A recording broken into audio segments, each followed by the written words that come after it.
તું લેવા આવી મને એમ કે મને મારો ભાઈ જોવે છે કારણ બીજું કાંઈ નહીં આપો તો ચાલશે પણ મને એક ભાઈ આપો મને. ભાઈ ની આશા ભાઈ જોઈએ ને. હા હા. શંકર ભગવાનના ઘેર લેવા જાઓ. શંકર ભગવાન કે મેરડી નસીબમાં નથી. વિધાતાના લેખમાં મેં તમારી નારાવ મારું નામ મેરડી ના. શંકર ભગવાન નહીં આવે તો બાવાના જોલીમાંથી છૂટવી નામનારી માતા છું. મને થોડો સમય આપજે. હા માં. ભાવ રાખજે.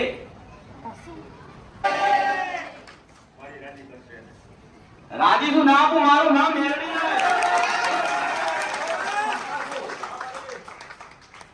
એક વાત કહું હજુ કઈક માંગીને જા. ના બીજું કઈ નથી જતું કારણ તમે મને એક ભાઈ આલો. આ ભાવ જો મેં કીધું ને માં આની જગ્યાએ કોઈ બીજું મોટું હોત ને ચાર માંગણી હોત. જોયો એનો ભાવ? મારે જે જોઈએ છે મને એ આપો અને એટલું જ આપો. જો મારું વચન છે જુ જતો રે મારું વચન નહીં જાય. પહેલી છેલ્લી માતા છું. તારો ભાઈ ના લાવ મારું નામ મેલડી નહીં.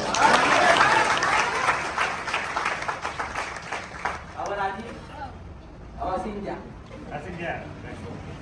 બોલો અમૃત પાપાની તે રામ તરસ इन बोलવું છે. હા રહી ગઈ આના ભાઈ આપજો.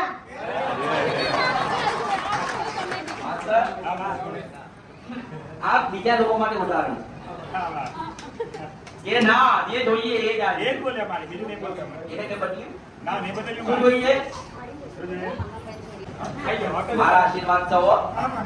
આ બે બોલ્યા ને ના બને મારું નામ માતા નહીં. આશીર્વાદ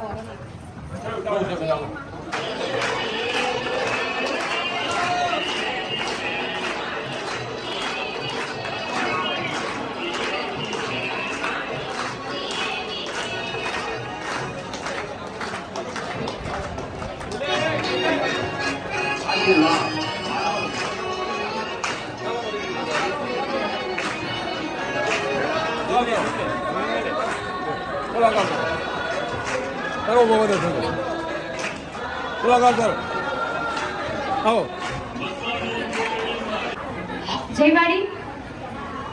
આજે રાજકોટથી હર્ષિતાબેન અને એમના મધર સાથે આવ્યા હતા અને એમને પહેલા 15 દીકરીઓનું આપણે આની પહેલા માડીએ કહ્યું હતું કે મારે 15 દીકરીઓને ફરી પરણાવવાની છે.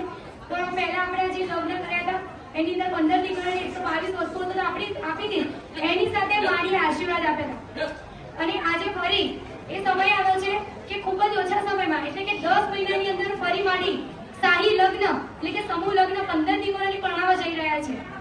અને બીજું ખાસ એ કહેવાનું કે આપણે અમૃત બાપાની મસાણી મેડીમાની ગાદી છે અને ગાદી દ્વારા એટલે કે માડી દ્વારા આપણા 3 કાર્યો થઈ રહ્યા છે. પહેલું કે ભૂખ્યાને અન્ન આપણે પૂરું આપવાનું 2 ટાઈમનું. તો અમે ઘરે ઘરે જઈને અમદાવાદમાં એવી એક જગ્યા ખાલી નથી કે જ્યાં જય માડી ચેરિટેબલ ટ્રસ્ટ દ્વારા અનાજ ન પહોંચ્યું હોય. અને મારી હંમેશા આપણને એક વસ્તુ કહે છે પણ કદાચ આપણે એને બરાબર ધ્યાનમાં નથી લેતા. મારી હંમેશા કહે છે અહીંયા આવે છો તો મને મળીને જજો અને પ્રસાદ લઈને જજો. એટલે આ બે વસ્તુ તમે બેસતા છો તો આ બે વસ્તુને ધ્યાનમાં રાખવાની છે. બીજી વસ્તુ કે અત્યારે આ જે હર્ષિતાબેન છે રાજકોટથી તેઓનો ભાવ એવો હતો કે આ 15 દીકરીઓ જે મારી પરણાવી રહ્યા છે એ મારી બેન સમાન છે. તો આજે એમના પરિવાર તરફથી 15 સોનાની ચૂલી અને માડીને એક ચૂલી અર્પણ કરેલી છે. તો આપણે એમનું ખરેખર હૃદયપૂર્વક આભાર માનીશું. આજે તમે આજે શરૂઆત કરી છે આપણા સમૂહ લગ્નની અંદર.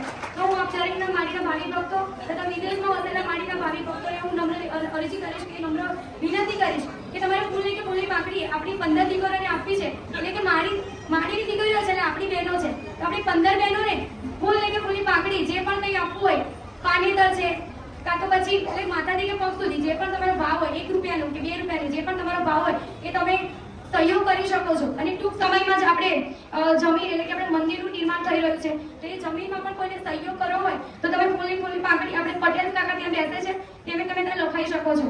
જય માડી. ધરી માડી તારું સમરણ કરે છે